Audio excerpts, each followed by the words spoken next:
Assalamualaikum warahmatullahi wabarakatuh. Salam sejahtera buat kita semua. Sahabat bersedekah yang budiman, jumpa lagi dengan kami di channel Bersedekah. Ya, pada video yang lalu kita sudah membahas tentang pembuatan KIP kuliah beserta dengan kendalanya. Nah, pada kesempatan ini kami ingin berbagi pada sahabat semua tentang pertanyaan-pertanyaan umum yang sering ditanyakan oleh peserta KIP kuliah. Nah, sebelum kita lanjutkan videonya, jangan lupa untuk subscribe, like, dan share video ini agar sahabat yang lain dapat mengetahuinya.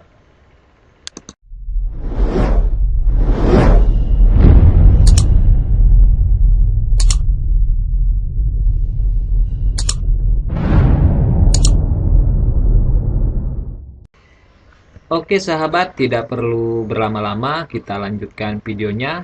Jadi pertanyaan pertama yang sering ditanyakan oleh peserta KIP kuliah yaitu adalah apakah KIP kuliah itu? Jadi KIP kuliah adalah bantuan biaya pendidikan dari pemerintah bagi lulusan sekolah menengah atas atau sederajat yang memiliki potensi akademik baik tetapi memiliki keterbatasan secara ekonomi. Nah, bagi sahabat yang mempunyai prestasi baik dan tidak memiliki biaya untuk kuliah, segera daftarkan diri Anda ke KIP kuliah agar sahabat bisa kuliah dan biaya dijamin oleh pemerintah.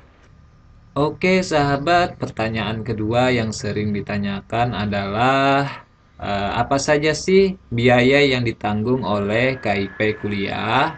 Nah, jadi biaya yang ditanggung oleh KIP kuliah adalah pendaftaran KIP kuliah tidak dikenakan biaya. Nah, jadi bagi sahabat yang ingin mendaftarkan KIP kuliah itu gratis, tidak dikenakan biaya. Kemudian yang kedua, bebas biaya pendidikan yang dibayarkan kepada perguruan tinggi. Nah, seperti biaya pendidikan SPP. Nah, tetapi semisal sahabat diarahkan untuk menembus alma mater. Nah, itu kemungkinan besar sahabat akan disuruh membayar karena itu tidak masuk dalam biaya yang ditanggung oleh KIP kuliah. Kemudian ada subsidi biaya hidup sebesar 700.000 per bulan yang disesuaikan dengan pertimbangan biaya hidup di masing-masing wilayah. Jadi eh, subsidi itu berbeda-beda di setiap wilayah tergantung KHL di wilayah masing-masing. Selanjutnya, pertanyaan yang sering ditanyakan oleh peserta KIP kuliah adalah kapan sih penerimaan KIP kuliah itu diumumkan? Nah, untuk pengumuman penerimaan KIP kuliah ini, sahabat harus lolos seleksi dulu di perguruan terkait. Nah, misalkan sahabat itu melakukan seleksi SBMPTN ataupun mandiri di Unlam. Nah, sahabat harus dipastikan dulu lolos dari seleksi itu. Nah, selepas itu sahabat akan diarahkan untuk mendaftar ulang sebagai mahasiswa dari perguruan tinggi tersebut. Nah, setelah mendaftar ulang, sahabat akan diverifikasi kelayakannya sebagai penerima KIP kuliah. Nah, pada saat verifikasi, sahabat dinyatakan layak, maka sahabat akan diumumkan sebagai penerima KIP kuliah. Dan begitupun sebaliknya. Kemudian yang keempat, pertanyaan yang sering ditanyakan adalah apakah mahasiswa aktif boleh mendaftarkan KIP kuliah? Nah, untuk saat ini KIP kuliah itu dikhususkan untuk calon mahasiswa dan lulusan SMA sederajat tahun berjalan atau lulus 2 tahun sebelumnya. Nah, jadi bagi sahabat karena beasiswa ini dikhususkan untuk calon mahasiswa, bagi sahabat yang sudah jadi mahasiswa aktif, sahabat tidak diperkenankan untuk mendaftarkan KIP kuliah. Tetapi bagi sahabat yang berstatus mahasiswa aktif dan tidak memperoleh beasiswa KIP kuliah, sahabat tidak perlu berkecil hati karena masih ada kesempatan sahabat memperoleh KIP kuliah, yaitu dengan KIP kuliah ongoing yang dialokasikan oleh kementerian. Nah, KIP kuliah ongoing ini adalah sebagai pengganti mahasiswa yang menerima KIP kuliah yang meninggal dunia, kemudian berhenti ataupun diberhentikan. Nah, tetapi ini jadwalnya berbeda. Saran kami, kalau sahabat benar-benar tidak mampu, sering-seringlah berkomunikasi dengan pimpinan perguruan tinggi, di mana sahabat itu berkuliah. Nah, alokasinya sangat terbatas dan perlu proses yang cepat. Bahkan belum tentu satu perguruan tinggi mendapatkan kuota keep kuliah ongoing ini. Jadi, saran kami bagi sahabat ingin benar-benar mendapatkan KIP kuliah karena tidak mampu, sering-seringlah berkomunikasi dengan pimpinan perguruan tinggi di mana sahabat itu kuliah. Pertanyaan yang kelima, jika sahabat sudah memperoleh beasiswa KIP kuliah, apakah sahabat masih bisa memperoleh beasiswa lainnya? Nah, bagi sahabat yang sudah memperoleh beasiswa KIP kuliah, sahabat masih bisa mengajukan beasiswa lainnya, asalkan sumber dana beasiswa itu berbeda dengan sumber dana beasiswa KIP kuliah. Nah, saat ini sumber dana KIP kuliah adalah dianggarkan melalui APBN. Nah, bagi sahabat ingin mengajukan beasiswa lainnya, pastikan sumber dana beasiswa itu bukan dari APBN agar sahabat bisa mengajukan beasiswa lainnya.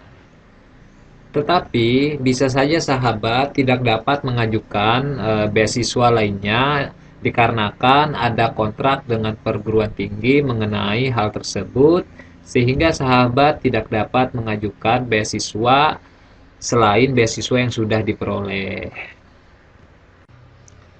Pertanyaan yang keenam, jika sahabat itu adalah penerima KIP kuliah, apakah sahabat itu boleh menikah?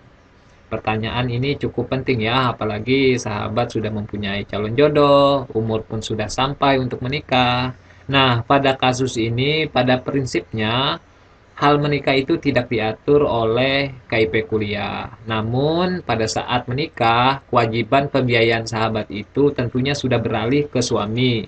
Nah, yang mana KIP kuliah melihat bisa jadi status sahabat sudah tidak termasuk orang yang tidak mampu karena sudah didukung oleh suami dan bukan lagi ditanggung oleh orang tua. Nah, dalam hal ini bisa saja sahabat itu diberhentikan dari kepesertaan KIP kuliah karena terjadi perubahan status tadi. Namun tidak ada sanksi khusus selain pemberhentian dari kepesertaan KIP kuliah, kecuali memang jika ada kontrak belajar dengan perguruan tinggi.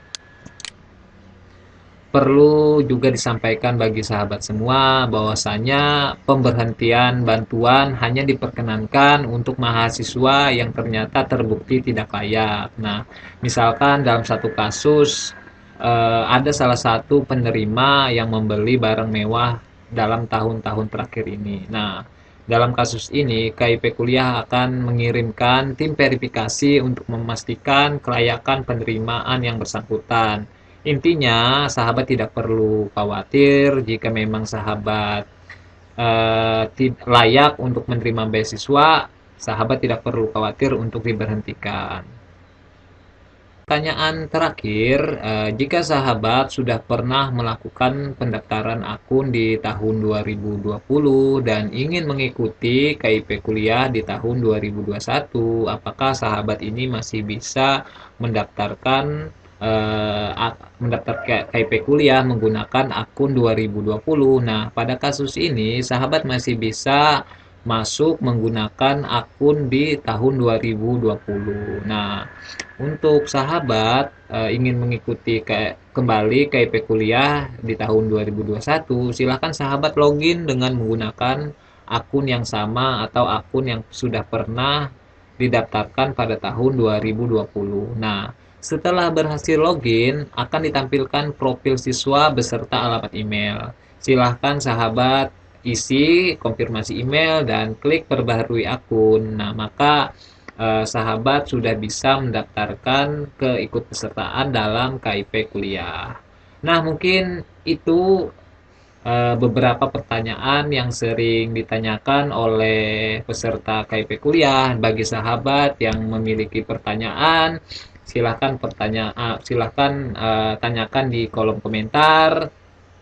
Jika ada kata-kata yang salah, saya mohon maaf. Jangan lupa untuk share dan like video ini agar lebih banyak lagi informasi-informasi yang bermanfaat yang dapat kami bagikan. Assalamualaikum warahmatullahi wabarakatuh.